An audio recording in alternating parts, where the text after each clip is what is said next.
மனிதர்கள் இப்படி காலத்தின் கைப்பாவையாக இருப்பது வெறும் நடை பாவனைகளில் மட்டும் இல்லை, சிந்தனை தளத்திலும் கூட மனிதர்கள் இப்படித்தான் இருக்கிறோம்.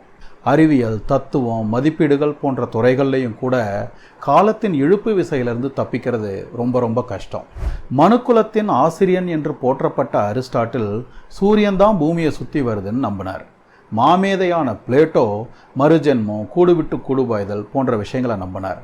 கிழக்கிலிருந்து மேற்காக வீசும் காற்று தான் கோள்களையும் விண்மீன்களையும் இழுத்து கொண்டு பூமியை சுற்றி வருதுன்னு ஆரியபட்டா நம்பினார். இந்த வேலையை செய்வது காற்று அல்ல, தேவதூதர்கள் தான் என்று புனித தாமஸ் அக்வைனஸ் நம்பினார். உலோகங்களுக்கும் தாவரங்களை போல உயிர் இருக்கு, அவைகளும் வளரும் என்று நியூட்டன் நம்பினார். கிருமிகளால் நோய் வரலை, நோயால் தான் கிருமிகள் வருதுன்னு பெர்னாட் ஷா நம்பினார்.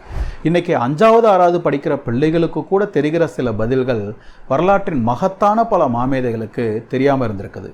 அப்படின்னா என்ன அர்த்தம்? எவ்வளவு பெரிய கொம்பனாக இருந்தாலும் தனது காலகட்டத்தை தாண்டி எல்லா விஷயங்கள்லையும் சிந்தித்து விடுவது என்பது மனிதர்களுக்கு சாத்தியமே இல்லை அப்படின்னு அர்த்தம். காலத்தை தாண்டி வாழ முடிந்த மாமேதைகளே கூட சில விஷயங்களில் காலத்தின் கைப்பாவையாக கிடந்து முட்டாள்தனமாகவும் தவறாகவும் சிந்திச்சிருக்காங்கன்னு சொன்னால் வெறும் மானிட பதர்களாகிய நாமெல்லாம் ஏமாத்துறோம். அப்படி இருக்கும்போது வாழ்க்கையின் அதிமுக்கியமான எல்லா கேள்விகளுக்கும் எனக்கு பதில் தெரிஞ்சிருச்சு. இனிமேற்கொண்டு நான் தெரிந்து கொள்ள வேண்டிய முக்கியமான எந்த பதிலும் உலகத்தில் இல்லை. இனிமேற்கொண்டு எனது முடிவுகளை மாற்ற முடிகிற எந்த பதிலும் யார்கிட்ட இருந்தும் கிடைக்க போகிறதில்ல. மொத்தத்தில் இன்னைக்கு என்னால் சிந்திக்க முடிந்தவை தாண்டி எந்த உண்மையும் உலகத்தில் இல்லை என்கிற இருமாப்போடு ஒருத்தன் வாழ்ந்தா அவன் எவ்வளோ பெரிய மடையனாக இருப்பான்.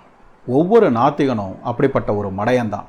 ஏன்னா மனுக்குலம் கேட்க போகிற எல்லா கேள்விகளுக்குமான பதில் தனக்கு தெரிந்து விட்டது என்கிற இருமாப்பு கொண்டவன் தானே நாத்திகன்.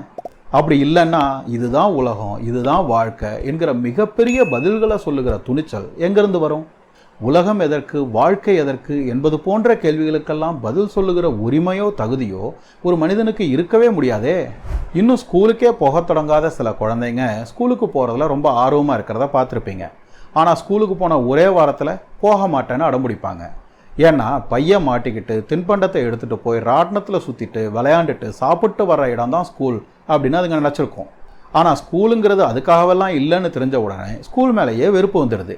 அதே இடத்துல தான் நாமளும் இருக்கிறோம். இந்த உலகம் எதற்கு, இந்த பிறவி எதற்கு என்றெல்லாம் மனிதர்கள் தாங்களாகவே முடிவு செஞ்சுக்கிறது ஸ்கூலுக்கு எதுக்காக போகிறோம்னு இந்த பிள்ளைகள் தாங்களாகவே கற்பனை பண்ணிக்குதே அதற்கு சமம். பள்ளிகள் எதற்காக இருக்குது, பிள்ளைகள் அங்கு என்ன செய்யணும் என்பதையெல்லாம் அந்த பள்ளிகளையே உருவாக்கிய பெற்றோர்கள், அதாவது ஆடவர்கள் தானே சொல்ல முடியும். அதே போல் நம்முடைய பிறப்புக்கு யார் அல்லது எது காரணகர்த்தாவோ அந்த காரணகர்த்தா தான் இந்த உலகம் எதற்கு, நாம் ஏன் பிறந்தோம் என்கிற கேள்விகளுக்கெல்லாம் திட்டவட்டமான ஒரு பதிலை சொல்லவே முடியும். ஆனால் கடவுள் மட்டுமே பதில் சொல்ல முடிகிற இந்த கேள்விகளுக்கெல்லாம் தானாகவே பதிலை கண்டுபிடிச்சிட்டதா நம்புகிற ஒரு இருமாப்பு தான் ஒருத்தனை நாத்திகனாக்குது. அப்படி ஒரு இருமாப்போடு வாழ எனக்கு துணிச்சல் இல்லை.